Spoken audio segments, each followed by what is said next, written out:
CPI Ernakulam മുൻ ജില്ലാ secretary P രാജുവിന്റെ സംസ്കാര ചടങ്ങുകൾ പാർട്ടി ഓഫീസിലെ പൊതുദർശനം ഒഴിവാക്കിക്കൊണ്ട് ഇന്ന് നടക്കും. പി രാജുവിന്റെ ബന്ധുക്കൾ പാർട്ടി ഓഫീസിലെ പൊതുദർശനം ഒഴിവാക്കുന്നതിലെ നിലപാട് പാർട്ടിയെ നേരത്തെ തന്നെ ധരിപ്പിച്ചിരുന്നു. പറവൂർ മുൻ MLA ആയ രാജുവിനെതിരെ പാർട്ടിയിൽ നിലപാടെടുത്തവർ സംസ്കാര ചടങ്ങിന് എത്തരുതെന്നും ബന്ധുക്കൾ ആവശ്യപ്പെട്ടിട്ടുണ്ട്. പാർട്ടിയുടെ മാനസിക പീഡനം പി രാജുവിന്റെ പെട്ടെന്നുള്ള മരണത്തിന് കാരണമായതായും കുടുംബം ആരോപിക്കുന്നുണ്ട്. സുധീഷ് ഗോപാൽ ചേരുന്നുണ്ട് വിവരങ്ങളുമായി. സുധീഷ്, നമുക്കറിയാം പി രാജു അവസാന കാലഘട്ടങ്ങളിൽ പാർട്ടിയിൽ സജീവമായിരുന്നില്ല, ഒരു വിട്ടുനിൽപ്പ് ആയിരുന്നു അദ്ദേഹത്തിന്റെ ഭാഗത്തു നിന്നും ഉണ്ടായിരുന്നത്. അതിന് കാരണക്കാരായ ആരും തന്നെ സംസ്കാര ചടങ്ങിൽ എത്തേണ്ട ആവശ്യമില്ല എന്ന് തന്നെ ബന്ധുക്കൾ പറയുകയാണല്ലേ?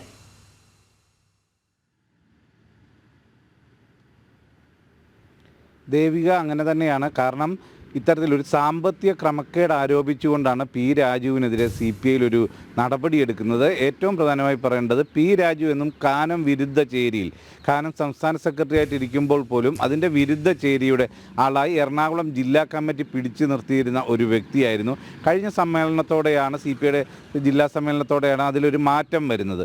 ആ ഒരു കാലയളവിൽ തന്നെയാണ് രാജുവിനെതിരെ ഇത്തരം സാമ്പത്തിക ക്രമക്കേടുകൾ ആരോപിച്ചുകൊണ്ടുള്ള നടപടി വരുന്നത്. എല്ലാ ഔദ്യോഗിക സ്ഥാനങ്ങളിൽ നിന്നും മാറ്റി നിർത്തി. അതിനുശേഷം കൺട്രോൾ കമ്മിറ്റിക്ക് പി രാജു പരാതി നൽകുകയും അവർ നടത്തിയ അന്വേഷണത്തിൽ രാജു പറയുന്ന കാര്യങ്ങളിൽ ന്യായമുണ്ടെന്ന് കണ്ടെത്തുകയും ഈ നടപടികളെല്ലാം പിൻവലിക്കണമെന്ന് നിർദ്ദേശവും വന്നു. എന്നാൽ ആ നിർദ്ദേശം വന്നിട്ടും 2 മാസം കഴിഞ്ഞിട്ടും ജില്ലാ കൗൺസിലിലേക്ക് പോലും പരിഗണിക്കാതെ, ജില്ലാ എക്സിക്യൂട്ടീവിലേക്ക് പോലും പരിഗണിക്കാതെ പൂർണ്ണമായും ഒഴിച്ചു നിർത്തുന്ന ഒരു സമീപനമാണ് ഉണ്ടായിരുന്നത്. ഞാൻ തന്നെ റിപ്പോർട്ട് ചെയ്യുന്ന ഒരു ബിനോയ് വിഷം പങ്കെടുക്കുന്ന ഒരു പരിപാടിയിൽ അദ്ദേഹം വന്നിരുന്നിട്ട് പാതി വഴിയിൽ ഒരു ആൾക്കാർ സംസാരിക്കാൻ പോലും കൂട്ടാക്കാതെ വരുമ്പോൾ അദ്ദേഹം ഇറങ്ങി ആ വേദിയിൽ നിന്നും ഇറങ്ങി മടങ്ങുന്ന കാഴ്ച കണ്ടതാണ്. ആ രീതിയിൽ വലിയ അവഹേളനമാണ് പാർട്ടിയിൽ നിന്നും നേരിട്ടത്. ആ ഒരു പശ്ചാത്തലത്തിലാണ് ബന്ധുക്കൾ, ഇവരുടെ കുടുംബം പറയുന്നു, ഇത്തരം മാനസികമായ പീഡനങ്ങൾ തന്നെയാണ് ഇത്രയും വേഗം പി രാജു മരണപ്പെടാനുള്ള പ്രധാന കാരണം. അദ്ദേഹം ചികിത്സയിലൂടെയും മറ്റും അർബുദ രോഗത്തിൽ നിന്നും പതിയെ കരകയറി വരുമ്പോൾ ഇത് വലിയ മാനസിക ആഘാതം സൃഷ്ടിച്ചു. അതുതന്നെയാണ് ഇസ്മയിൽ അടക്കമുള്ള CPIയുടെ നേതാക്കളും ചൂണ്ടിക്കാണിക്കുന്നത്.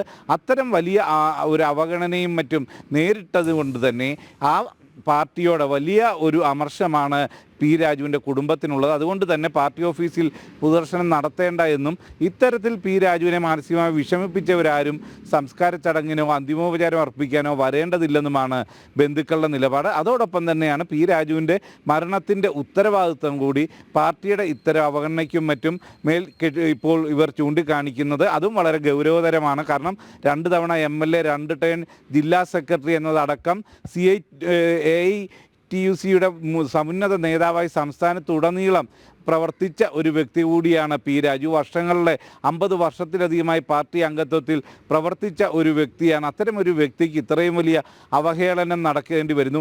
ഈ മരണത്തിന് ശേഷമാണ് അദ്ദേഹത്തിനെതിരായ നടപടികൾ പിൻവലിച്ചു എന്ന് വാർത്താക്കുറിപ്പ് ഇറക്കിക്കൊണ്ട് CPI എത്തുന്നത്. അതുതന്നെയാണ് ബന്ധുക്കൾ ചോദിക്കുന്നതും. ഈ മരണത്തിന് ശേഷം എന്തിനാണ് ഇങ്ങനെ ഒരു വാർത്താക്കുറിപ്പ്? അദ്ദേഹം വേറെ നാൾ പ്രവർത്തിക്കാവുന്നതായിരുന്നു, പാർട്ടിയെ നയിക്കാവുന്നതായിരുന്നു എന്ന് പറയുന്നതിന് പകരം ഒരു ദിവസം മുമ്പെങ്കിലും ഈ ഒരു വാർത്താക്കുറിപ്പ്, ഈ ഒരു പ്രഖ്യാപനം പാർട്ടിയുടെ ഭാഗത്തു നിന്നുണ്ടായിരുന്നെങ്കിൽ അദ്ദേഹത്തിൻ്റെ മരണം ഇപ്പോൾ സംഭവിക്കുകയില്ലായിരുന്നു എന്ന് തന്നെയാണ് പറയുന്നത്. അവർ ചൂണ്ടിക്കാണിക്കുന്നു, ആര് പാർട്ടിയിൽ നിന്ന് വന്നാലും അത് തീരുമാനമായോ എന്ന കാര്യമായിരുന്നു തിരക്കുന്നതും. അങ്ങനെ പാർട്ടിയിൽ തിരികെ വരണം എന്ന് വളരെയധികം ആഗ്രഹിച്ച ഒരു വ്യക്തി കൂടിയായിരുന്നു പി രാജു. എന്നാൽ അതിലെല്ലാം നിരാശ മാത്രമായിരുന്നു. ആ പാർട്ടിയിൽ നടത്തിയ വിശ്വാസത്തിന് പാർട്ടിയിൽ നിന്ന് തിരികെ ലഭിച്ചത് കടുത്ത വേദന മാത്രമായിരുന്നു എന്ന യാഥാർത്ഥ്യം തിരിച്ചറിഞ്ഞുകൊണ്ടാണ് ബന്ധുക്കൾ ഇപ്പോൾ ഇങ്ങനെ ഒരു നിലപാടെടുത്തിട്ടുള്ളതും. ദേവിക.